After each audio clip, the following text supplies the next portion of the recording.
creio que o estudo de hoje é um dos mais importantes. Todos são, mas o de hoje é o que nós vamos, assim, como costumamos dizer aí, não é?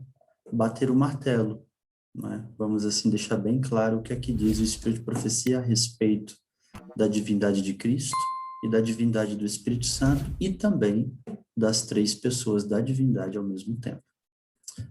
Mas, assim, eu só queria fazer também uma rápida recapitulação do que nós vimos no estudo anterior, que também foi muito importante. Estão dando para ver a tela aí? Sim, Sim, e está dando para me ouvir bem? sim, Não. Então vamos lá. Olha, no estudo passado a gente viu, né, um pouquinho de como foi ali o início da Igreja Adventista, começando primeiramente pelos Adventistas Mileritas, que foi ali do ano 1831 até o ano de 1844, né, quando houve desapontamento. E a gente viu que os mileritas eram compostos, era composto por pessoas de várias denominações distintas.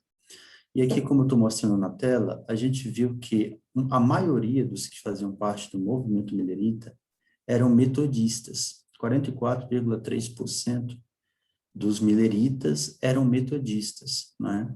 27% eram batistas, 9% eram congregacionalistas, e 8% era da Igreja Conexão Cristã, né, da qual José Bates e Tiago White fizeram parte. 7% eram presbiterianos e 4,7% era de outras denominações, que não temos aqui o nome, né? Mas, enfim, a gente viu que eles faziam parte dessas igrejas. Então, quando eles se uniram ao movimento milerita, eles trouxeram com eles as crenças das igrejas que eles faziam parte.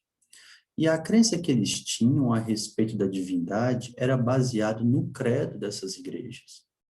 A Igreja Conexão Cristã, por exemplo, que era 8%, e que José Bates e Tiago White fazia parte, eles não acreditavam em três pessoas, numa única divindade, né? Para eles só tinha uma pessoa. E que Jesus, ele teve um começo, ele foi gerado lá na eternidade, né? E isso se aproxima muito do conceito semi-ariano, que a gente já viu nos estudos anteriores, que acreditava em Jesus como sendo gerado pelo Pai lá nas eras passadas da eternidade. Ou criado, né? Alguns também acreditavam assim. Mas a maioria dessas igrejas, os metodistas, batistas, presbiterianos, principalmente as igrejas reformadas, elas tinham a sua crença baseada no credo, nos credos que foram formulados pela igreja no quarto século. O credo de Nicéia, do ano 325, e o credo de Constantinopla, no ano 381, que dizia que Jesus foi gerado, né? E que de alguma forma teve um começo.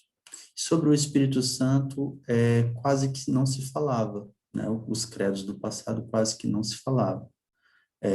O de Nicéia só falou no final que eles acreditavam, passaram a crer no Espírito Santo, só isso. O de Constantinopla, do ano 381, é que veio acrescentar mais alguma informação, dizendo que o Espírito Santo era aquele que procedia tanto do Pai como do Filho. Pois bem, então, assim,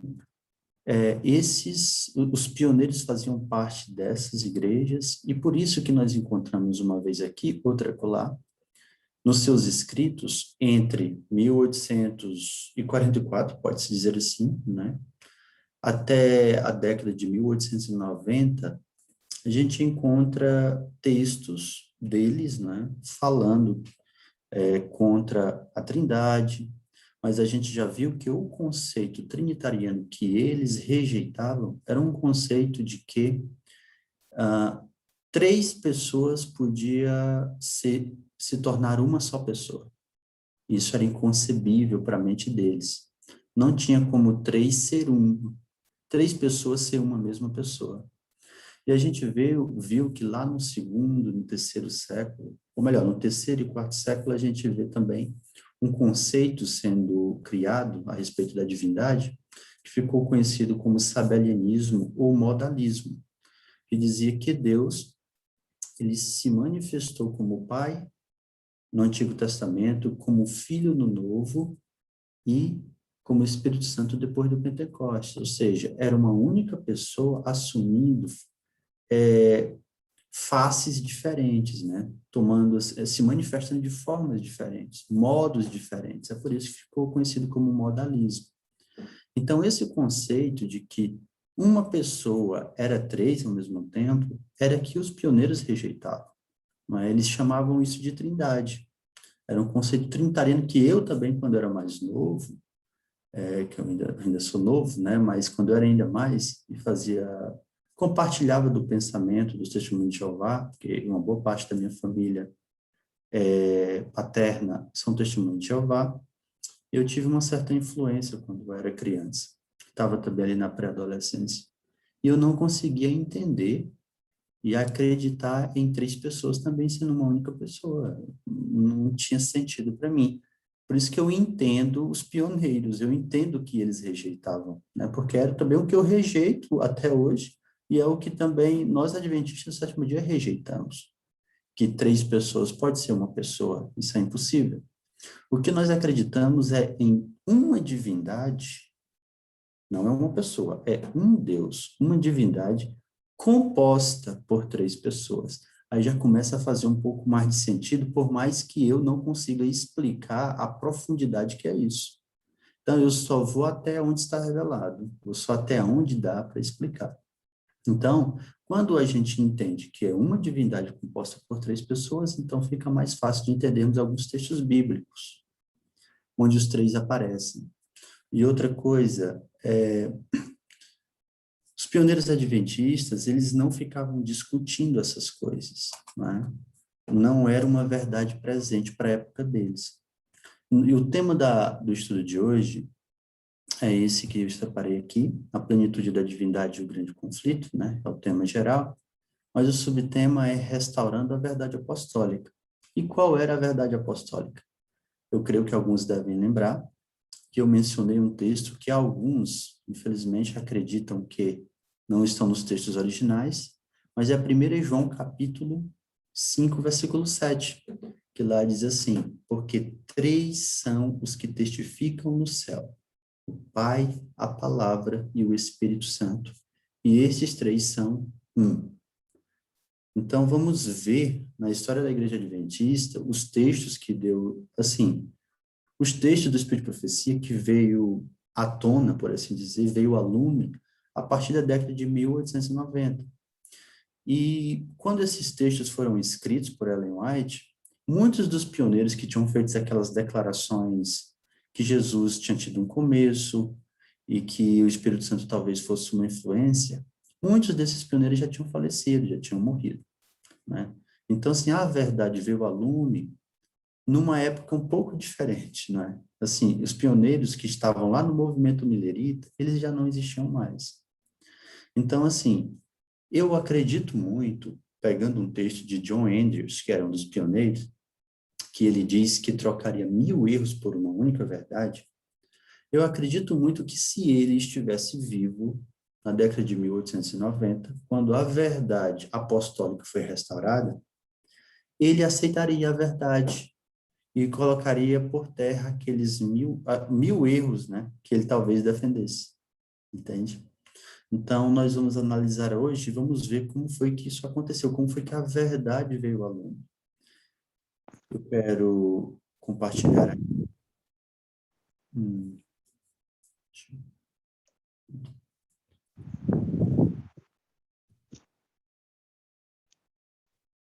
Pronto. Temos aqui, vamos analisar primeiro os textos a respeito de Cristo, né? Porque a verdade sobre o assunto veio com a publicação desse livro que está aqui à minha esquerda, né? Aqui, à minha esquerda, no ecrã, que é o livro Desejado de Todas as Nações. Aqui tem uma foto do Desejado que foi publicado em 1898. O primeiro Desejado de Todas as Nações que foi publicado. E nesse livro, nós encontramos a seguinte declaração, que deixou muitos daquela época assim impressionados, né, e ficaram assim abismados com essa declaração, Porque, assim, muitos dos pioneiros acreditavam que Jesus foi gerado ou que foi derivado do Pai, né? Tinha uma vida é, derivada do Pai, foi originado a partir do Pai, do seio do coração do Pai, né?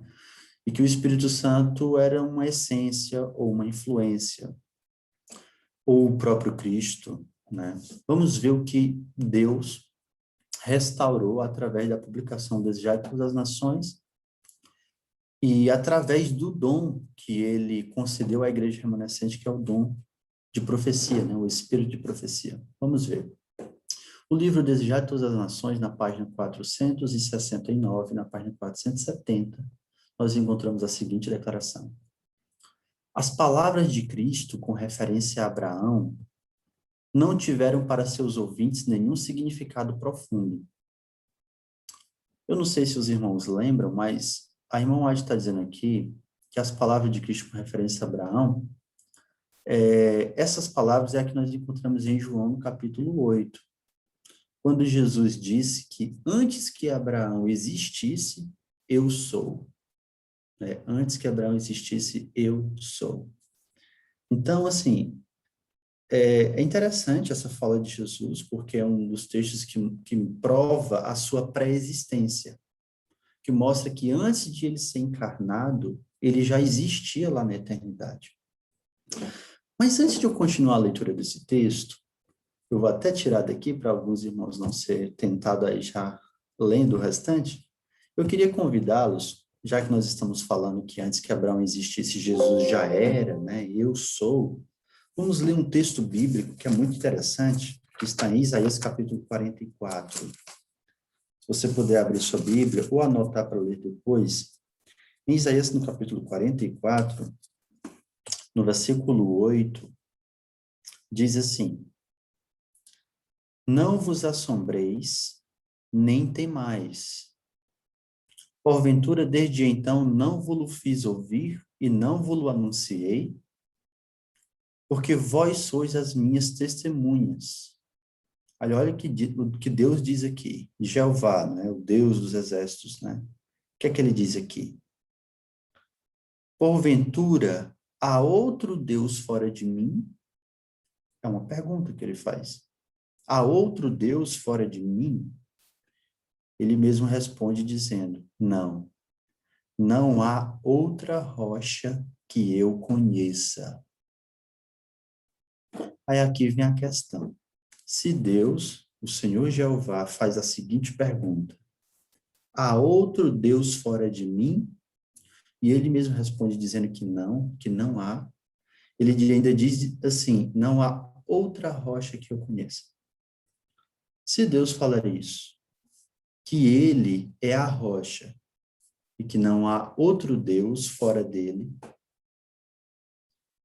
nós temos assim que de alguma forma lembrar que Jesus disse que ele era a pedra, ele era a rocha.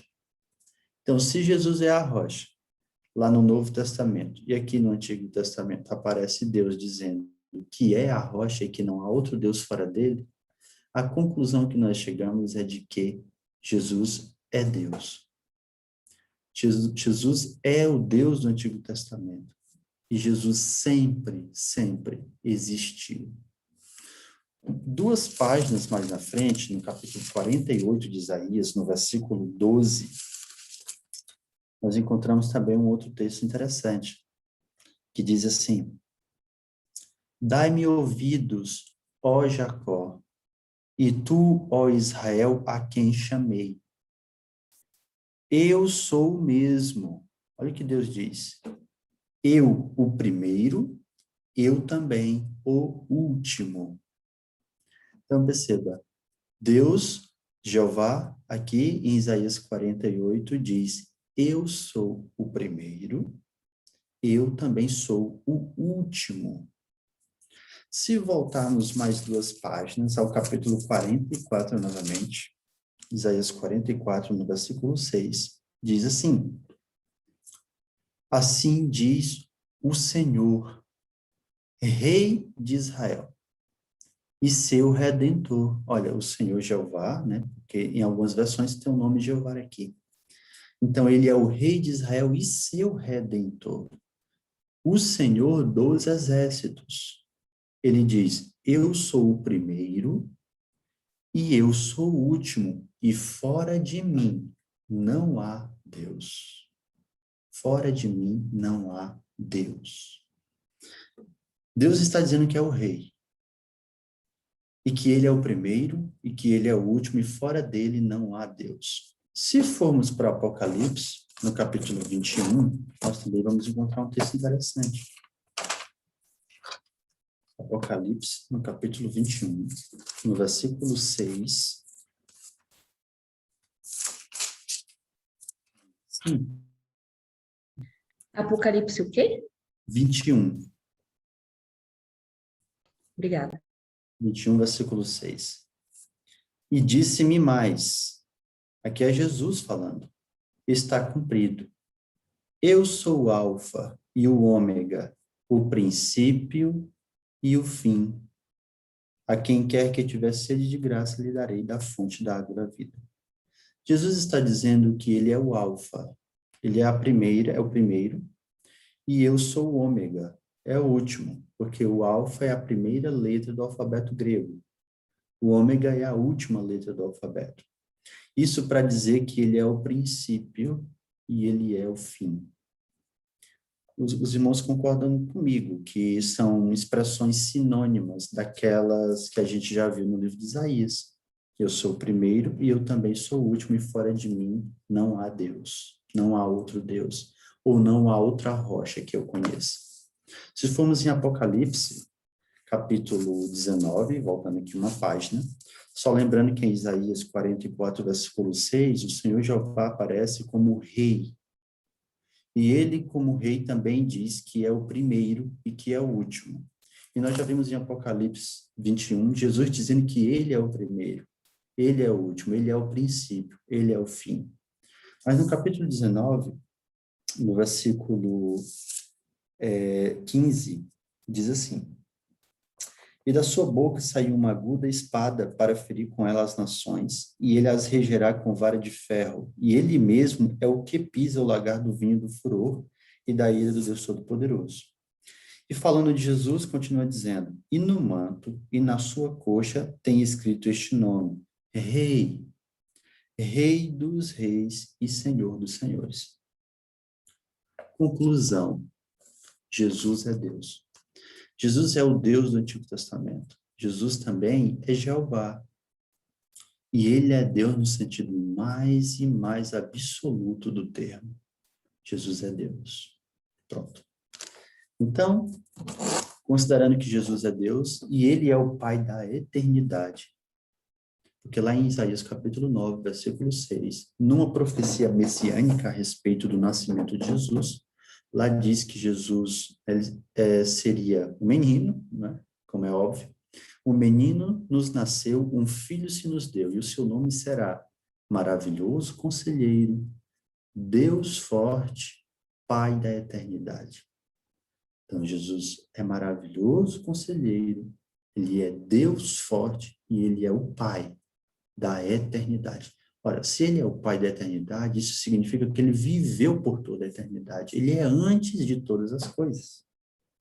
E maravilhoso porque também Jesus aparece assim no Antigo Testamento, quando em muitas ocasiões ele aparece como um anjo do Senhor. Não sei se vocês lembram, quando o anjo aparece para os pais de Sansão, né, para anunciar que eles teriam um filho, e aquele filho seria aqueles que libertaria Israel dos filisteus. Quando ele aparece para a mãe de Sansão e ele está para ir embora, a mãe de Sansão pergunta para o anjo, olha, qual é o seu nome? Qual é o seu nome? E o anjo diz, né, por que quer saber o meu nome? Que é maravilhoso, né? Então, aquele anjo que aparece era Cristo. Ele, o maravilhoso conselheiro, né? O Deus forte e Pai da eternidade. Vamos voltar, então, para o nosso estudo, porque, assim, isso era o que os apóstolos também acreditavam. E vamos voltar para o nosso estudo, porque a gente viu que, através da história, a verdade a respeito da divindade triuna, ela caiu por terra. Então, vamos ver como que ela foi restaurada no seio da Igreja Adventista do Sétimo Dia. Então, vamos lá. Continuando a leitura do Desejar de Todas as Nações, a irmã White fazendo uma explicação daquele texto de João 8, onde Jesus fala que antes que Abraão existisse, eu sou, ela diz assim: as palavras de Cristo com referência a Abraão não tiveram para seus ouvintes nenhum significado profundo. Os fariseus não viram nelas senão novo pretexto para seus ardis. Retorquiram zombeteiramente, como se quisessem provar que Jesus era um desequilibrado. Olha o que eles disseram. Ainda não tens 50 anos e viste Abraão? Como pode ser isso? Não tem nem 50 anos, e como viste Abraão?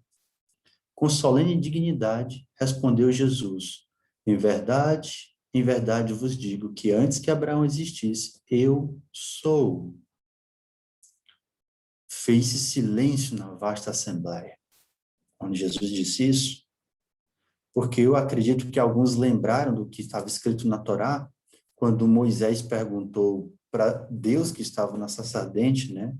E se o povo perguntar quem me enviou, eu vou dizer o quê? Deus disse para Moisés, fala para eles que o eu sou te enviou. E agora Jesus diz que antes que Abraão existisse, eu sou. Então fez silêncio na vasta assembleia. E a serva do Senhor continua dizendo, o nome de Deus dado a Moisés, como eu falei agora há pouco, para exprimir a ideia da presença eterna, fora reclamado como seu pelo Rabi da Galileia. Declara-se aquele que tem existência própria, aquele que fora prometido a Israel, cujas saídas são desde os tempos antigos, desde os dias da eternidade. Eu não sei se os irmãos perceberam, a serva do Senhor está dizendo aqui que o nome de Deus, que está lá em Êxodo 34, dado a Moisés para exprimir a ideia da presença eterna, o nome eu sou, o nome Jeová, aquele que era e que sempre será, esse nome foi reclamado como seu pelo Rabi da Galileia, Jesus Cristo. E a irmã White diz, aqui declara-se aquele que tem existência própria.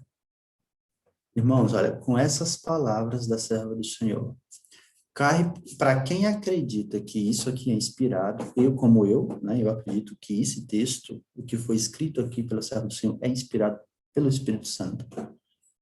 Aqui está muito claro que Jesus tem existência própria.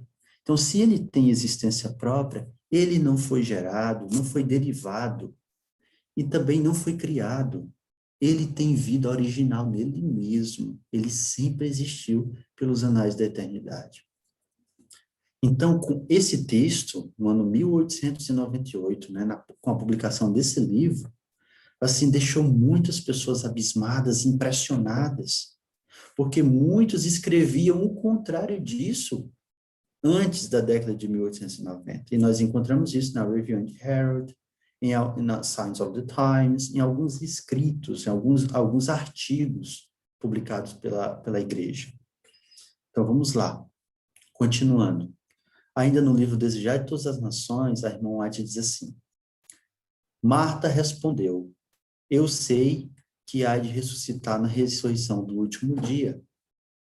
Isso aqui é uma referência, né, à morte de Lázaro. Quando Jesus aparece, diz que ele não está morto, ele apenas dorme. Então, Marta responde dizendo, sim, Senhor, eu sei que ele há de ressuscitar na ressurreição do último dia. Ela ainda não entendeu, não tinha entendido que Jesus era a vida e que estava ali para dar a vida a Lázaro novamente. Continuando, a serva do Senhor diz, ainda procurando dar a verdadeira direção à sua fé, Jesus declarou, eu sou a ressurreição e a vida. Ó, Jesus diz, eu sou a ressurreição e a vida. Ele tem existência própria. E a serva do Senhor continua, em Cristo há vida original, não emprestada, não derivada. Irmãos, olha, para mim isso é um texto muito claro. É um texto assim que é como a gente costuma dizer, bate o martelo, é um texto conclusivo. Em Cristo a vida original, não emprestada. Ou seja, Jesus não foi criado, não foi o Pai que deu vida a Jesus do nada. Porque ele já tem vida nele mesmo, ele é existente por ele mesmo. E a vida dele também não é derivada, ou seja, ele não apareceu por criação e nem por geração. Ele não foi, derivou do Pai como aqueles ventos de doutrinas que sopraram na igreja no passado, no primeiro, segundo, terceiro e quarto século, dizia isso. E como, infelizmente, alguns, hoje que se levantam no seio da igreja adventista, com pensamentos dissidentes, estão também defendendo, né, que Jesus foi gerado. A serva do Senhor está dizendo que não. Ele possui vida original, não emprestada, não é por criação, também não é derivada, não é por geração. Quem tem o Filho tem a vida. A serva do Senhor diz: a divindade de Cristo é a certeza de vida eterna para o crente. É o fato de Jesus ser Deus, irmãos, a divindade de Cristo, é que há a certeza de vida eterna para o crente. Porque, assim, só alguém que tinha a vida nele mesmo, só Deus é que podia pagar o preço. Entenda, a humanidade, ela estava condenada à morte eterna. Aquela morte de deixar de existir para todo sempre. Só aquele que tem vida nele mesmo, a vida eterna, é que poderia pagar o preço da morte eterna. E foi a segunda pessoa da divindade, Jesus Cristo. Porque ele é Deus. Ele tem vida original, não emprestada, não derivada. Ele tem existência própria. Quem crê em mim, disse Jesus, ainda que esteja morto, viverá. E todo aquele que vive e crê em mim, nunca morrerá. Eu ficaria, assim, também impressionado quando esse livro foi publicado naqueles dias, né? Falando sobre o Espírito Santo, que é o que algumas pessoas também estavam esperando por todo esse tempo. Vamos ver o que é que diz o Espírito de Profecia, né? Aqui eu já coloquei um título, o Espírito Santo é uma pessoa divina. Mas alguém pode te dizer, não, o Espírito Santo é Jesus, o Espírito Santo é uma essência, o Espírito Santo é um poder. E olha, você pode pegar textos na Bíblia fora do contexto do Espírito de Profecia para defender isso. Olha, eu fico assim impressionado porque, irmãos, as pessoas podem defender o que quiser usando a Bíblia. Até um ateu, ele pode pegar um texto que está lá em Salmo que diz assim, Deus não existe. Sabia que tem esse texto? Está lá, Deus não existe. Mas o restante do texto diz assim, Deus não existe, diz o insensato no seu coração. Entende? Se eu pegar só a parte que me agrada, eu posso defender aquilo que eu gosto, aquilo que eu acredito, aquilo que eu quero acreditar, as minhas convicções pessoais. Mas eu não sou honesto se fizer assim. Eu tenho que analisar e estudar e ver o que o texto diz. Então, assim, vamos ver o que o texto diz, vamos ver o que diz o Espírito de Profecia, porque nós vamos ter um estudo mais na frente só sobre o que diz a Bíblia a respeito da divindade. Mas vamos aqui para o texto do Espírito de Profecia. E a respeito do Espírito Santo, na página 671, do livro Desejado de Todas as Nações, a serva do Senhor diz: descrevendo aos discípulos a obra oficial do Espírito Santo, Jesus procurou inspirar-lhes a alegria e esperança que lhe animavam o próprio coração. Regozijava-se ele as abundantes medidas que providenciara para auxílio de sua igreja. O Espírito Santo era o mais alto dos dons que ele podia solicitar do Pai para a exaltação de seu povo. Ia ser dado como um agente de regeneração, sem o qual o sacrifício de Cristo de nenhum proveito teria sido. O poder do mal se estivera fortalecendo por séculos, e alarmante era a submissão dos homens a esse cativeiro satânico. Deus esteve trabalhando pela redenção do homem caído. As três pessoas da divindade estiveram em obra, irmãos, em trabalho pela redenção do homem. Das três pessoas da divindade, no Antigo Testamento, a pessoa que mais se destaca é a pessoa do Pai. E a gente vê no Novo Testamento Jesus revelando o caráter do Pai que Satanás tentou dizer que era injusto, dizer que Deus tinha um caráter injusto. No livro Caminho a Cristo, a irmã White fala sobre isso, da tentativa de Satanás de fazer uma caricatura de Deus que não condiz com a realidade. É por isso que João capítulo 1 fala que Jesus veio para revelar o Pai. E ele mostra como que era o Pai, como era o caráter do Pai. É por isso que quando Felipe pergunta, Senhor, mostra-nos o Pai, Jesus diz, já estou há tanto tempo convosco, Felipe, e ainda me faz essa pergunta pedindo para ver o Pai? Como assim? Eu estou aqui com vocês. Jesus não era a pessoa do Pai, são pessoas distintas. Mas era como se fosse o Pai que estivesse presente, porque ele estava personificando o caráter do Pai para as pessoas, mostrando como era o Pai no caráter. E falando agora, depois do Pentecostes, o mal que estava ainda nesse mundo e ainda está, agora ele deveria sofrer pela presença da terceira pessoa da divindade agora. A terceira pessoa da divindade era que ia combater contra o mal agora, como o capitão do exército do Senhor. Nós vamos ver um texto mais na frente que diz isso. E diz assim, ao pecado só se poderia resistir e vencer por meio da poderosa operação da terceira pessoa da divindade, a qual não viria com energia modificada, mas na plenitude do divino poder. E aqui é que nós encontramos um dos textos mais poderosos do Espírito de Profecia e que apareceu no Desejar de Todas as Nações em 1898. Quando foi publicado esse livro e as pessoas tiveram contato com esse texto, ficaram assim, uau, como é possível? A irmã White está dizendo que o Espírito Santo é uma pessoa e que ele é a terceira de uma única divindade. Como assim? Se nós encontramos em alguns artigos da igreja, algumas pessoas, alguns pioneiros dizendo o contrário. Eles ficaram, e também encontraram textos falando que Jesus possui vida original, não derivada. Como assim? Então, isso causou, assim, um grande reavivamento e também curiosidade na mente de alguns naquela época. Porque a verdade a respeito da divindade triuna estava sendo restaurada. Por quem? Por Deus, através do dom de profecia que foi otorgado à igreja remanescente dos últimos dias. Então, ela diz, aqui tem muitas informações interessantes, aqui nessa parte que eu grifei.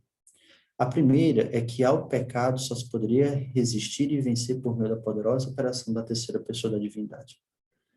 Aqui nós encontramos uma declaração de que o pecado pode ser vencido.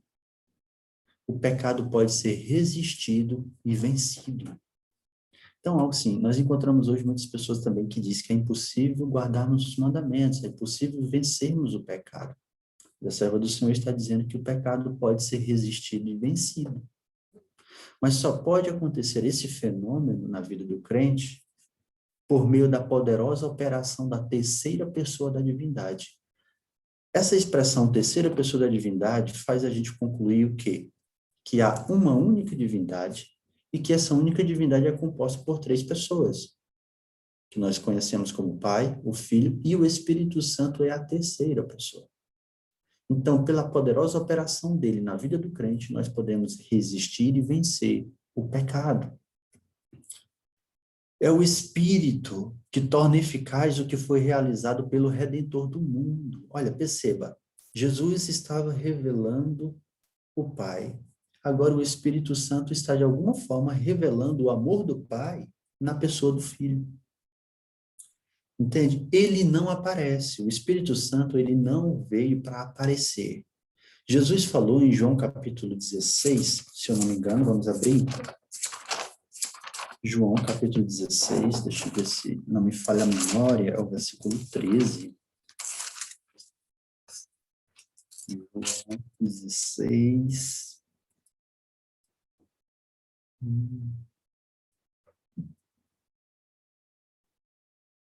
versículo 13, exatamente. Diz assim: mas quando vier aquele, o Espírito de verdade, ele vos guiará em toda a verdade. Agora perceba, porque não falará de si mesmo, mas dirá tudo o que tiver ouvido e vos anunciará o que há de vir. O Espírito Santo, das três pessoas da divindade, ele é aquele que quase que não aparece. Porque a função dele não é se revelar, mas é revelar o amor do Pai na pessoa do Filho. Ele não falará de si mesmo. Então, quando você ouve alguém dizendo, mas o Espírito Santo, a Bíblia quase não fala nada sobre ele, e ainda usa o pronome ele, não é? Que só pode ser usado para uma pessoa. A Bíblia quase não fala sobre ele, espírito de profecia também. Tem pessoas que dizem assim, apesar de que o que é necessário nós sabermos está lá. Está na Bíblia, está no espírito de profecia. Mas em comparação àquilo que fala do filho e do pai, realmente é muito pouco. Mas por que que é muito pouco? É porque o Espírito Santo não falará de si mesmo. Não é essa a função do Espírito Santo. Não é falar de si mesmo. Mas é o que diz aqui o Espírito de profecia. É o Espírito que torna eficaz o que foi realizado pelo Redentor do mundo. É por meio do Espírito que o coração é purificado. Por ele torna-se o crente participante da natureza divina. Cristo deu seu Espírito como poder divino para vencer toda tendência hereditária e cultivada para o mal e gravar seu próprio caráter em sua igreja. Por que é que o nome da terceira pessoa é Espírito Santo? É exatamente porque ele é aquele que vai regenerar o homem caído para que ele deixe de ser um pecador, deixe de viver na carne e passe a viver em espírito e em santidade. É por isso que é o Espírito santificador, é o Espírito Santo. Mas alguém pode ficar se perguntando, mas aqui diz que ele veio na plenitude do divino poder. Então, será que o Espírito Santo é um poder? Não tem nada a ver, não é nada disso. Quando fala que ele veio na plenitude do divino poder, está dizendo que ele veio de fato como pessoa, uma pessoa da divindade, e que ele é onipotente. Ele é todo poderoso, é esse que é o sentido. É que ele veio com todo o seu poder. Então, assim, os demônios, Satanás, que está nesse mundo, e que a própria Bíblia diz que esse mundo jaz do maligno, eles agora iam enfrentar a terceira pessoa da divindade que viria como capitão do exército do Senhor. Então, assim, ele veio com todo o poder, entende? Ele é onipotente, como é o filho, como também é o pai. Então, vamos continuar.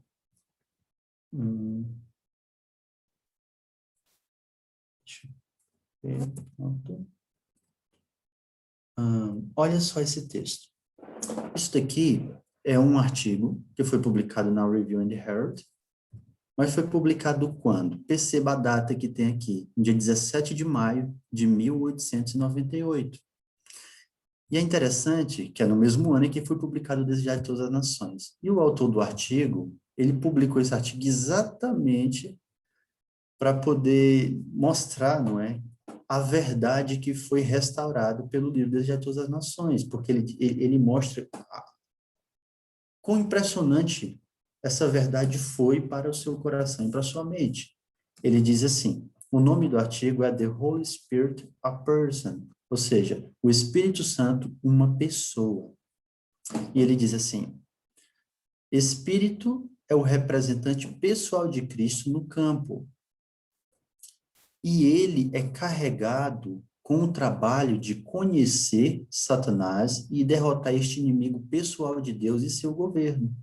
Você encontra essa declaração, porque isso é uma tradução do que está escrito aqui do lado, onde eu estou apontando aqui, que fala: The Holy Spirit is Christ's personal representative. Ou seja, o Espírito é o representante pessoal de Cristo no campo, e ele é carregado com o trabalho de conhecer Satanás e derrotar este inimigo pessoal de Deus e seu governo. É por isso que eu estava dizendo agora. O Espírito Santo veio na plenitude do divino poder. Ele é onipotente. Ele veio de fato. A terceira pessoa da divindade está na Terra. E ele veio para combater exatamente Satanás e suas hostes. E diz mais a Review and Herald.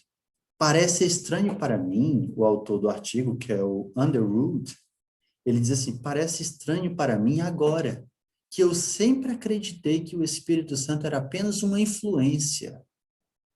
Olha, ele já era adventista, mas ele foi adventista na época em que a verdade sobre o assunto não tinha sido restaurada, e nessa época ele acreditava que o Espírito Santo era apenas uma influência. E ele diz assim: é estranho para mim, agora que eu sempre acreditei que o Espírito Santo era uma influência, tendo em vista o trabalho que ele faz. Mas nós queremos a verdade porque é verdade, e nós rejeitamos o erro porque ele é o erro. Independente de quaisquer visões que mantivemos anteriormente, ou qualquer dificuldade que tivemos ou podemos ter, quando vemos o Espírito Santo como uma pessoa, né, ele diz que a luz é semeada para o justo. O esquema de Satanás é destruir, perceba isso, o esquema de Satanás é destruir toda a fé na personalidade da divindade, o Pai, o Filho e o Espírito Santo, também em sua própria personalidade. Então, olha, Satanás quer destruir a fé, a crença nas pessoas da divindade, que é o Pai, o Filho e o Espírito Santo. Também Satanás quer fazer com que as pessoas não acreditem que ele mesmo exista. Ele mesmo existe. Né? Quer fazer as pessoas acreditar, não crer na sua personalidade. E aí White fala isso também. Né? Pois bem, então eu espero que os irmãos estejam percebendo a evolução da verdade no seio da Igreja Adventista com esses textos. Continuemos. Eu gosto muito desse homem, o pastor Andreessen, William Lawrence Andreessen. Ele viveu de 1876 a 1962. Ele conheceu Ellen White pessoalmente. E ele também não acreditou, ele não acreditava que a irmã White tinha escrito O Desejar de Todas as Nações e outros textos também, porque ele achava aquilo muito profundo para uma pessoa que só estudou até o terceiro ano primário ter escrito aquilo. Ele talvez até imaginava que ela ditava e alguém escrevia por ela, ou alguém ajudava ela. Mas ele teve uma experiência interessante. E em 1948, ele, numa palestra que ele deu em Loma Linda, na Califórnia, no dia 30 de novembro, ele começou a contar a sua experiência com o Espírito de Profecia e como ele conheceu Ellen White pessoalmente. O tema dessa palestra era o Espírito de Profecia, né? The Spirit of Prophecy. Então, nessa experiência que ele começou a contar, ele disse que visitou a casa de Ellen White, ela foi muito simpática, muito cordial com ele. Ele entrou, ela fez com que ele tivesse acesso a um escritório que pertencia a William White, ou era o quarto de William White, onde estavam muitos dos manuscritos de Ellen White. E ele foi ali, né? E ele contando essa experiência, inclusive tem um livro que foi escrito, o nome do livro se chama Sem Medo ou Favor, que conta a história do pastor William Lawrence Andreessen. Eu desejaria muito que esse livro fosse traduzido para o português. Acho que a gente poderia dar a ideia aí para algum ministério do Brasil que queira traduzir. É um livro muito bom. E nesse livro, a autora, que parece ter conhecido o pastor Andreessen pessoalmente, ela conta essa experiência que ele teve com o Espírito de Profecia. E ele, quando foi à casa de Ellen White, ele diz assim, né? Eu estava certo de que a irmã White jamais tinha escrito que em Cristo a vida original não emprestada, não derivada. Ele estava certo de que Ellen White nunca escreveu isso, mas agora eu descobri em seu próprio manuscrito precisamente como ele tinha sido publicado. E assim era com outras declarações. Ao examinar, descobri que elas eram as próprias expressões da irmã White. Então, assim, aqueles que dizem que os escritos de Ellen White foram adulterados para defender a divindade de Cristo ou a divindade do Espírito Santo, assim, infelizmente, essas pessoas estão totalmente equivocadas e estão fazendo um trabalho de Satanás que é tentar minar a crença nos testemunhos. Nós temos aqui o testemunho do pastor Andreessen, que ele não acreditava que a Ellen White tinha escrito que em Cristo a vida original não derivada, ou seja, ele não acreditava que a Ellen White pensava, estava agora ensinando pela publicação do Desejado, que Jesus sempre existiu, que Jesus não foi criado, que Jesus não foi gerado, coisa nenhuma, mas que sempre existiu. Ele não imaginava que a Ellen White tinha escrito isso, até ele ir na casa dela e ver com seus próprios olhos. Ele não viu o texto datilografado, ele não viu o livro Desejado pelas Nações na casa dela, publicado. Ele foi e viu, foi o manuscrito, as páginas escritas pelo seu próprio punho, onde expressava as expressões, né? Como diz que as próprias expressões da Ellen White. Pois bem, continuamos, né? Continuemos. A luz continua brilhando. Agora vamos ver aqui que, com o passar dos anos, olha as outras declarações que foi aparecendo nos escritos da irmã White. Ela diz assim, ó, que amor, que incomparável amor. Cristo, Filho de Deus, morrendo pelo homem culpado. O pecador discerne a espiritualidade da lei de Deus e suas obrigações eternas. Ele vê o amor de Deus em prover um substituto e fiador para o homem culpado. Ela diz, e esse substituto é alguém igual a Deus. Não é alguém que parece com Deus, não é nada disso. Ela diz que esse substituto, que é Cristo, é igual a Deus. Ora, se ele é igual a Deus, ele possui todos os atributos da divindade. Onipotência, onipresença e onisciência. Ele é Deus, irmãos, no sentido mais absoluto do termo. Jesus, a majestade do céu, ela diz, aquele que era igual a Deus, esteve no mundo 33 anos e todavia poucos houve que ele reconhecesse o caráter divino. Continuemos. Conselhos aos pais, professores e estudantes, na página 13, serva do Senhor diz, é unicamente a palavra de Deus que nos dá autêntico relato da criação do mundo. Essa palavra tem de ser o principal estudo em nossas escolas. Perceba, nela podemos aprender quanto custou nossa redenção àquele que, desde o princípio, era igual ao Pai. E que sacrificou a própria vida para que houvesse um povo que, redimido de tudo quanto é terreno, renovado à imagem de Deus, pudesse subsistir em sua presença. Aquele que desde o princípio era igual ao Pai. Igual é igual. Eu não saberia mais o que dizer, sabe, irmãos? Porque para mim está muito claro. Outro texto, Signs of the Times, né, Sinais dos Tempos, 29 de agosto de 1900. Ou seja, 2 anos depois da publicação do Desejar de Todas as Nações, a serva do Senhor diz, Cristo, esse texto é muito forte, é o Filho de Deus, pré-existente. Ora, pré-existente significa que aquela teoria dos ebionitas, que dizia que Jesus era um filho natural de José e Maria e foi adotado por Deus Todo-Poderoso por ocasião do seu batismo, adotado como filho, aquela teoria já cai por terra, porque esse texto diz que ele era pré-existente, já existia na eternidade. Mas será que lá na eternidade ele foi gerado? Será que ele teve um começo por criação, uma vida emprestada ou derivada, né, por geração? Não. Ela continua dizendo que Cristo, pré-existente, existente por si mesmo. Se ele é existente por si mesmo, ele não teve começo. Ele não foi criado, ele não foi gerado, não foi soprado, não foi nada. Emanado, como diziam os gnósticos, nada disso. Ele é existente por si mesmo. Falando de sua pré-existência, Cristo conduz a mente através de séculos incontáveis.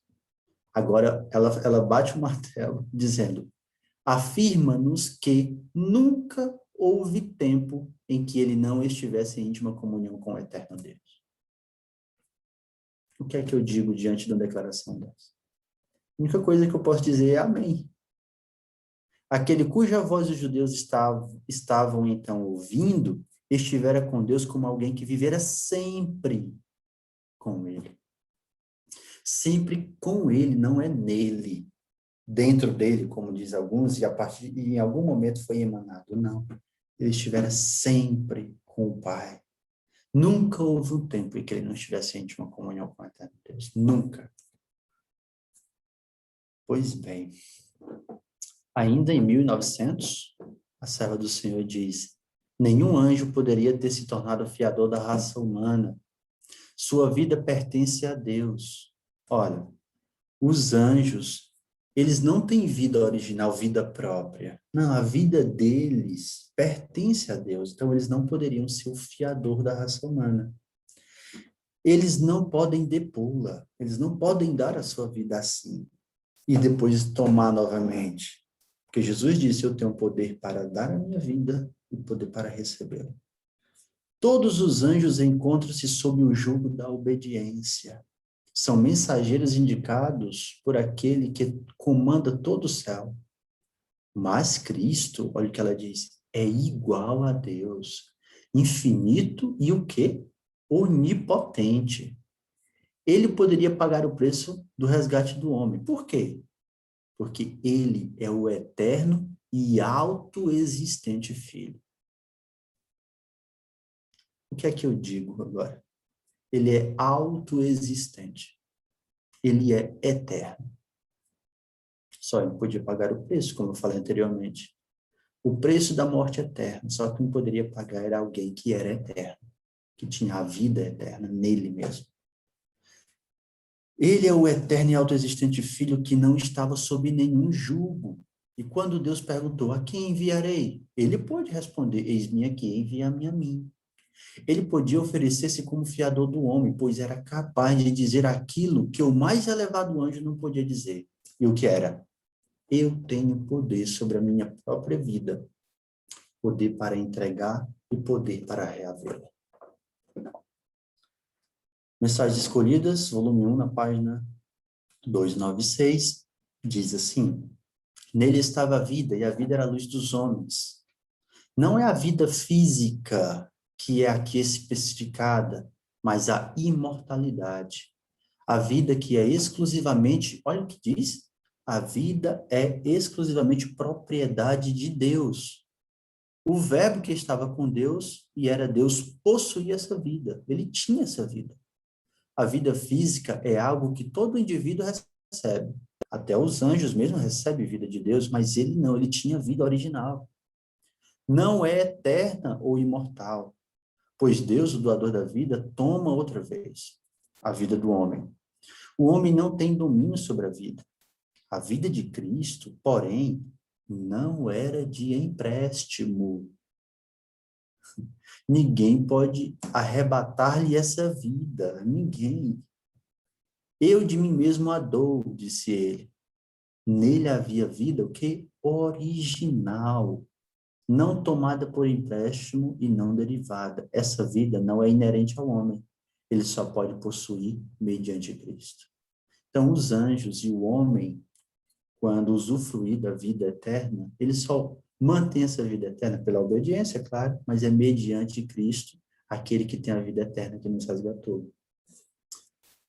Os anjos não, eles têm vida eterna porque é uma vida condicional, uma imortalidade condicional, assim como Adão e Eva tinham. Ela está condicionada à obediência. E a gente sabe que os anjos que escolheram o caminho da impiedade e seguiram Lúcifer, eles vão morrer, não é? Pois bem, Cristo, olha o que a serva do Senhor diz, foi essencialmente Deus e no mais elevado sentido. Ele estava com Deus desde toda a eternidade.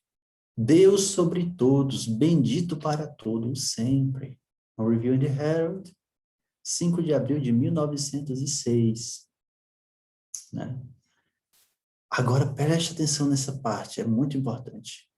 Ela diz assim, Jeová, o ser eterno, que a gente vê lá no Antigo Testamento, o nome Jeová aparecendo para se referir ao Pai, né? O ser eterno, existente por si mesmo. Olha, Jeová é o ser eterno existente por si mesmo. E ela diz, é incriado, sendo originador, não é o originado, mas é o originador e mantenedor de todas as coisas. Ele é o único que tem direito à reverência e culto supremos. Jeová, o ser eterno e incriado, ele tem direito à reverência e culto supremos. Agora, é interessante que anos antes, anos antes não, corrigindo, um ano depois dessa declaração que nós encontramos também no Desejado de Todas as Nações, em 1899, a serva do Senhor diz assim: Jeová é o nome dado a Cristo. Então, quando a gente encontra o nome Jeová na Bíblia, o tetagrama, né, que são são quatro letras hebraicas, né, Yod, He, Vav, He. Quando nós encontramos o tetagrama, é o nome de Deus que a gente não consegue pronunciar, não tem vogais ali entre essas consoantes. Então, colocaram as vogais da palavra Adonai, que significa Senhor, ali no tetagrama, e saiu o nome Javé, ou Yehová, Jeová, no nosso português. Então, quando nós encontramos esse nome, Jeová, no Antigo Testamento, é o nome da divindade. É o nome daquela divindade que é composta por três pessoas. Então, se o nome da divindade é Jeová, e essa divindade é composta por três pessoas, as três pessoas que a compõem carregam esse nome sobre elas. Então, Jeová é o nome, pode se referir ao Pai, pode se referir ao Filho e ao Espírito Santo. Porque essas três pessoas compartilham de uma divindade, da mesma divindade, que o nome é Jeová. E a serva do Senhor está dizendo que Jeová é o nome dado a Cristo. Se Jeová é o nome dado a Cristo, e anteriormente ela disse que Jeová é o ser eterno, existente por si mesmo, incriado, ela também diz que ele é o único que tem direito à reverência e culto supremos. Então, mais uma vez eu concluo. Jesus é Deus, no sentido mais absoluto, no sentido mais elevado, como diz aqui. E ela diz ainda, em 1900, um ano mais à frente, Cristo é o Filho de Deus pré-existente com existência própria. Eu não sei nem explicar isso, porque é um texto muito claro.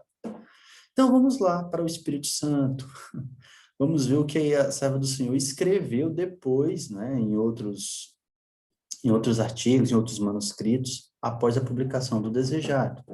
Ela diz assim: precisamos reconhecer que o Espírito Santo, que é tanto uma pessoa como o próprio Deus, está andando por esses terrenos. Irmãos, olha, sinceramente, eu não sei como é que tem pessoas ensinando, né, sai da nossa igreja para ensinar e dizer que o Espírito Santo é o mesmo Cristo, é uma influência, é um poder e etc. Visto que nós temos, assim, muitos textos, muitas declarações de que o Espírito Santo é uma pessoa, como o próprio Deus é uma pessoa. Então, assim, as nossas doutrinas estão firmadas na Bíblia e no Espírito de profecia. Não estão ali por acaso, houve um estudo, houve uma evolução doutrinária. E eu não sei se vocês lembram, mas a gente leu um texto em um estudo anterior, de Provérbios capítulo 4, versículo 18, que diz que a vereda dos justos é como a luz da aurora. Vai brilhando mais e mais até ser dia perfeito. E nós estamos vendo aqui que a verdade, a vereda do justo está brilhando mais e mais. E hoje, em termos de doutrina, nós podemos dizer, é dia perfeito. Nós já temos, assim, o que é necessário para nós como igreja. A respeito da divindade, nós temos o que é necessário.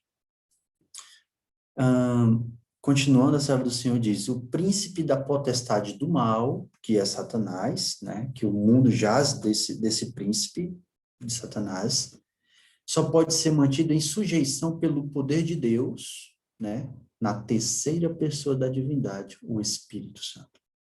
Isso nos ajuda a entender aquele texto desejado, que fala que o Espírito Santo veio na plenitude do divino poder.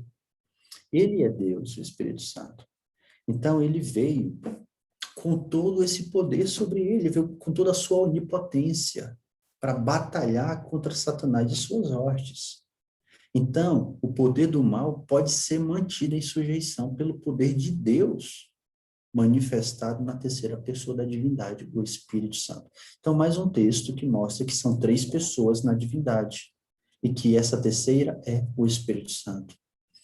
Em um outro texto, em 1906, a serva do Senhor diz, esse texto é o mais, assim, é o mais claro, porque ela diz assim, o Espírito Santo é uma pessoa, pois dá testemunho com o nosso espírito, com a nossa mente, de que somos filhos de Deus.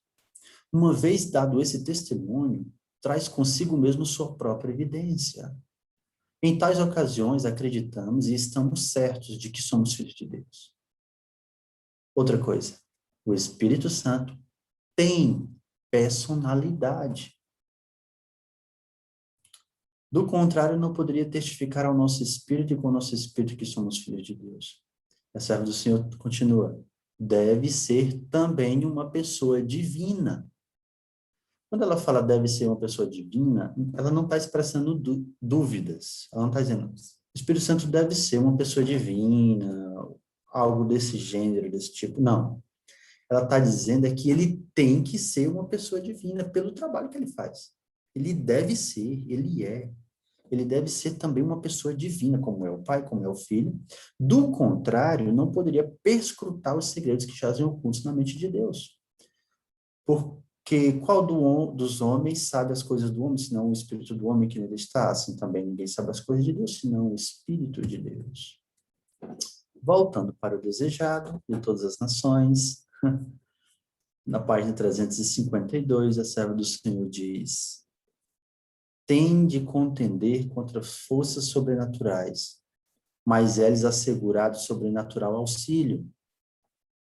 Todos os espíritos celestes, os anjos, né, se acham nesse exército. Ou seja, tem um exército, irmãos, que está ao nosso favor nesse conflito cósmico. Quem é que dirige esse exército de anjos aqui embaixo? E mais que anjos estão nas fileiras. Ela diz, o Espírito Santo, o representante do capitão do exército do Senhor, desce para dirigir a batalha. O Espírito Santo, eu vou repetir, o representante de Cristo, que é o capitão do exército do Senhor, desce para dirigir a batalha. É por isso que ele veio na plenitude do divino poder. Muitas podem ser nossas fraquezas, pecados e erros graves, mas a graça de Deus é para todos quantos a buscam em contrição. Olha aqui, o poder da onipotência. É por isso que eu tenho dito, quando o Espírito Santo veio na plenitude do divino poder, não é que ele é um poder, é que ele é onipotente, ele veio com toda a sua onipotência para lutar contra as hostes de Satanás. Então, o poder da onipotência acha-se empenhado em favor dos que confiam em Deus. Continuemos. Agora vamos para um outro texto interessante, que é usado fora do seu contexto. Embaraçado com a humanidade, Cristo não poderia estar em todo lugar pessoalmente. A gente já viu isso, né? O Jair também já explicou sobre isso, que quando Jesus tomou a humanidade, a segunda pessoa da divindade se encarnou, um de seus atributos, que era a onipresença, ele sacrificou. Mas assim, ele sacrificou não no sentido de que ele perdeu. Nunca diga para alguém que Cristo perdeu a sua onipresença, porque Deus não pode perder nada. Mas ele, por amor à humanidade, ele escolheu deixar de usar a sua onipresença, sabe por quanto tempo?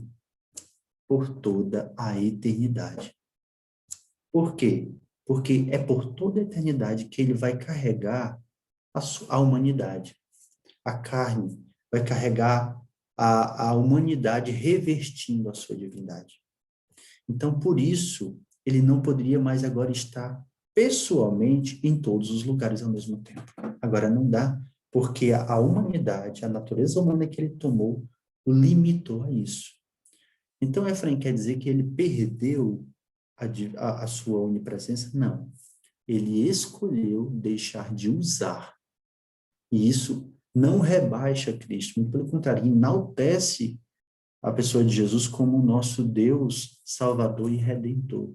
E a gente vê assim, o que é que ele estava disposto a fazer em prol do homem. E uma dessas coisas foi deixar de usar a sua onipresença por toda a eternidade. Mas isso significa, então, que ele não está mais entre nós? Como é que a gente entende aquele texto que diz que ele estaria convosco todos os dias até a consumação dos séculos? Vamos entender. Diz assim: embaraçado com a humanidade, Cristo não poderia estar em todo lugar pessoalmente. Portanto, ele enviaria o Espírito Santo para ser o seu sucessor sobre a terra. O Espírito Santo é ele próprio desvestido da personalidade humana e dela independente. Ele, Cristo, se representaria como presente em todos os lugares por seu Santo Espírito como onipresente. Pois bem, de uma forma que nós não conseguimos entender, as três pessoas da divindade, elas estão ligadas pela mesma essência divina. Então, onde um está, é como se o outro estivesse. Mais uma vez eu cito esse texto, que Felipe perguntou para Jesus, né? Pediu a Jesus, mostra-nos o Pai. E Jesus disse, eu estou há tanto tempo convosco que ainda não me conheces. Jesus era o Pai? Não, não era. Mas Jesus ali era como que se fosse o Pai que estivesse. Jesus personificou o Pai no caráter. E estava ali presente como que se fosse o Pai. Não era necessário Felipe ter que ver a primeira pessoa da divindade para crer em Deus, para crer na existência do Pai, a distinção do Pai, não. Era como se o Pai estivesse ali, porque Jesus estava revelando a ele. Então, o Espírito Santo, diferente de Jesus, ele é desvestido da personalidade humana e dela independente. Jesus agora está revestido com a humanidade. O Espírito Santo não. Ele continua na sua essência divina, tendo o poder de estar em todo lugar ao mesmo tempo. E isso me faz lembrar de um texto bíblico que está em Apocalipse, capítulo 5. Apocalipse, capítulo 5. Você pode abrir sua Bíblia aí. Apocalipse, no capítulo 5, versículo 6, diz assim: E olhei, e eis que estava no meio do trono e dos 4 animais viventes, e entre os anciãos, um cordeiro, como havendo sido morto. E tinha 7 chifres e 7 olhos, que são os 7 Espíritos de Deus enviados a toda a terra. Nós já sabemos que o cordeiro é Jesus, e que o número 7 significa o quê? Plenitude e perfeição. Então, Jesus, ele está aqui, e ele tem, né, esse cordeiro, ele tem 7 olhos. No capítulo 3 de Apocalipse, no versículo 15, falando da igreja de Laodiceia, Jesus diz assim para os laodiceanos: conheço as tuas obras, que nem és frio nem quente, quem deras foras frio ou quente. Assim, o Espírito de Profecia diz que Jesus, por ter tomado a humanidade, não pode estar em todo lugar pessoalmente. Se ele não pode estar em todo lugar pessoalmente, como é que ele conhece as obras dos laodiceanos? Como é que ele está presente na sua igreja? E esteve presente durante os séculos, porque Apocalipse capítulo 1, no capítulo 1, nós encontramos aqui Jesus, ele andando entre os 7 castiçais de ouro. E os 7 castiçais de ouro são as 7 igrejas. Então, como é que Jesus tem andado, tem estado presente na igreja através dos séculos, sendo que ele, ao tomar a humanidade, não podia estar em todo lugar em pessoa. Ele só pode estar presente e saber o que é que se passa na igreja, o que se passa dentro da igreja, através dos 7 olhos. É assim que ele consegue ver todas as coisas. E quem são os 7 olhos? O que simboliza os 7 olhos? No capítulo 5, versículo 6, diz que são os 7 Espíritos de Deus enviados a toda a terra. Não existe 7 Espíritos Santos, só existe um. Mas 7 aqui significa plenitude, que o Espírito Santo, ele está vendo o que se passa em toda a terra. E ao estar vendo, ele é como se fosse o receptor. ele recebe toda aquela imagem que ele vê e passa para Jesus. Ou seja, o Espírito Santo é os olhos, nesse sentido, pelo qual Jesus vê tudo o que se passa na igreja, vê tudo o que se passa na terra, e assim ele está presente pela pessoa do Espírito Santo, como diz aqui. Ele se representaria como presente em todos os lugares por seu Santo Espírito, como onipresente. Ok? Então vamos lá. Para a gente deixar bem claro, algumas pessoas pegam esse texto para dizer que o Espírito Santo é ele próprio e pega essa parte para dizer que é ele próprio no sentido de que ele é o próprio Cristo. Ou seja, é a mesma pessoa de Cristo. Será que é assim? A gente tem que entender isso parecido também com aquele texto de Filipe. Será que quando Jesus falou que era o Pai, ele era o Pai de fato? Não. Ele, quando disse que o Espírito Santo é ele próprio, é no sentido de que Jesus estaria presente, cadê? Como diz assim, ele se representaria como presente em todos os lugares por seu Santo Espírito, como o onipresente. O Espírito Santo personifica Cristo, assim como Jesus personificou o Pai. Vamos ver a irmã White falando isso, né? O Espírito Santo é o confortador em nome de Cristo. Por isso que ele aparece na Bíblia como Espírito de Cristo. Ele, a serva do Senhor diz, personifica a Cristo. Ou seja, ele toma a identidade de Cristo em alguns lugares, como se fosse o próprio Cristo conosco. Contudo, ele é uma personalidade distinta. Entende? Ele não pode ser o mesmo Jesus. A serva do Senhor está dizendo que quando ela escreve que o Espírito Santo é ele próprio, desvestido da personalidade humana, ela só está escrevendo daquele jeito para dizer que o Espírito Santo personificou a Cristo, mas sem a personalidade humana. Mas a sua personalidade é distinta da de Cristo. O Espírito Santo é um, Cristo é outro e o Pai é outro. Ok? Então, vamos lá. Pronto. Estamos chegando ao fim. Agora vamos ver o que diz o Espírito de Profecia sobre as três pessoas, né? A serva do Senhor vai dizer assim. Antes de eu começar a leitura, eu só queria dizer uma coisa. A gente não deve, pelo menos temos que evitar, ficar tentando descrever a divindade da seguinte forma. A divindade é como se fosse um ovo. Tem a casca, tem a clara e tem a gema, né? É assim que é mais ou menos as três pessoas da divindade, e etc. A gente tem que evitar isso e coisas parecidas, né? Porque veja o que é que a serva do Senhor diz. Fui instruída a dizer, os sentimentos dos que andam em busca de avançadas ideias científicas não são para confiar. Aqui ela vai também desfazer o conceito panteísta que o Dr. Kellogg, no começo do século XX, estava disseminando, que estava espiritualizando a pessoa do Pai, do Filho e do Espírito Santo, ou seja, reduzia eles a uma essência. Então, assim, como ele era um cientista, a irmã White está falando também, assim, para ele, né, e para os que os acompanharam. Os sentimentos que andam em busca de avançadas ideias científicas não são para confiar. Fazem-se definições como essas. O Pai é como a luz invisível, o Filho é como a luz corporificada, o Espírito é a luz derramada. O Pai é como o orvalho, vapor invisível, e o Filho é como o orvalho condensado em uma bela forma. O Espírito é como o orvalho caído sobre a sede da vida. Outra apresentação. O Pai é como o vapor invisível, o Filho como a nuvem plúmbea, o Espírito é a chuva caída e operando em poder refrigerante. Todas essas definições espiritualistas, irmão, a gente chama essas definições de espiritualistas, são simplesmente nada. São imperfeitas, inverídicas. Enfraquecem e diminuem a majestade a que não pode ser comparada nenhuma semelhança terrena. Deus não pode ser comparado a coisas feitas por suas mãos. Estas são meras coisas terrenas sofrendo sob a maldição de Deus por causa dos pecados do homem. Continuando, ela diz assim,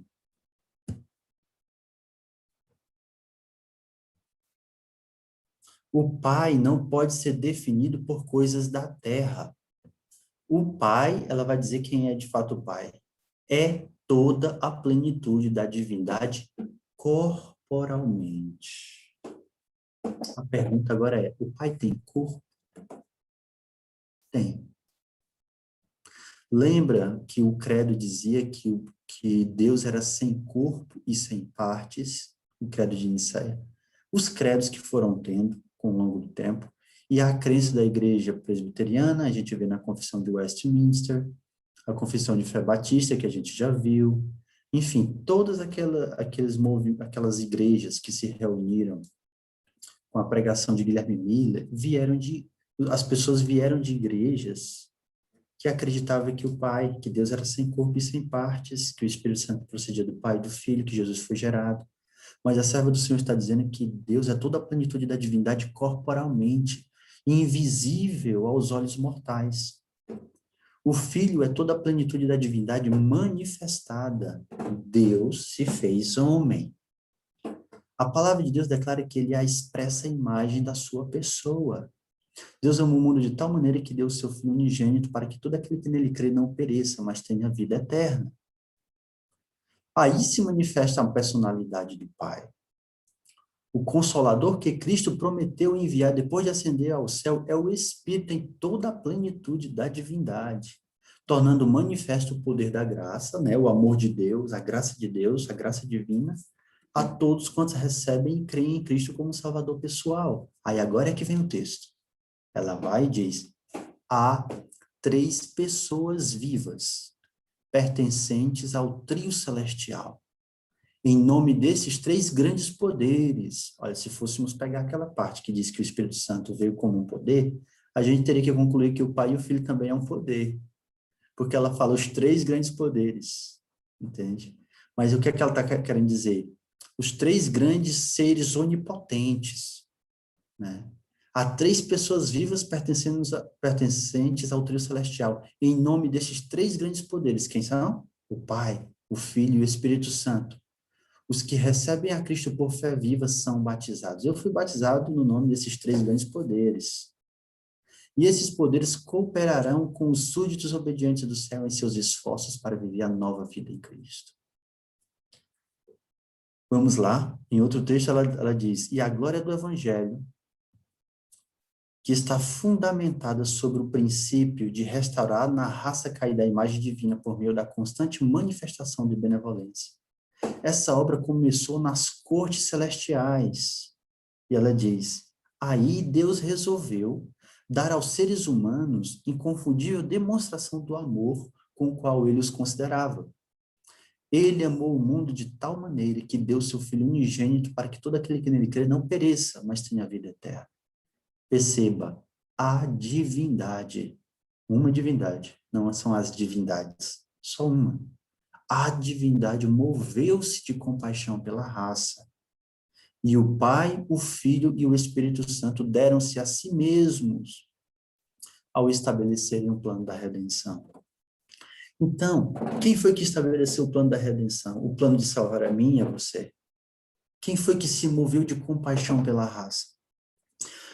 Os antitrinitarianos dizem: não, foi Deus que amou o mundo de tal maneira e deu seu Filho unigênito, ou seja, foi o Pai que deu o seu Filho, foi o Pai e o Filho se encheu de compaixão pela raça e um mandou o outro. Mas a serva do Senhor está dizendo que quando a gente fala a palavra Deus, a palavra divindade, nós temos que considerar que lá está incluída 3 pessoas. Então, quando a gente fala Deus e o Filho, temos que considerar que Deus, a palavra Deus, está incluída lá o Pai e o Espírito Santo e o Filho.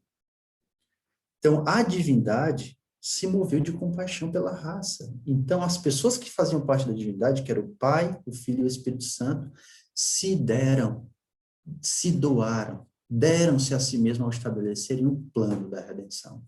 A fim de levarem a cabo plenamente esse plano, foi decidido que Cristo, o unigênito Filho de Deus, se desse a si mesmo em oferta pelo pecado. A segunda pessoa da divindade era a que viria. E quem eram as que ficavam? O Pai e o Espírito Santo eram as que ficavam. Que linha pode medir a profundidade deste amor? Deus tornaria impossível ao homem dizer que ele poderia ter feito mais. Com Cristo, deu ele todas as riquezas do céu, para que coisa alguma pudesse faltar no plano de soerguimento do homem.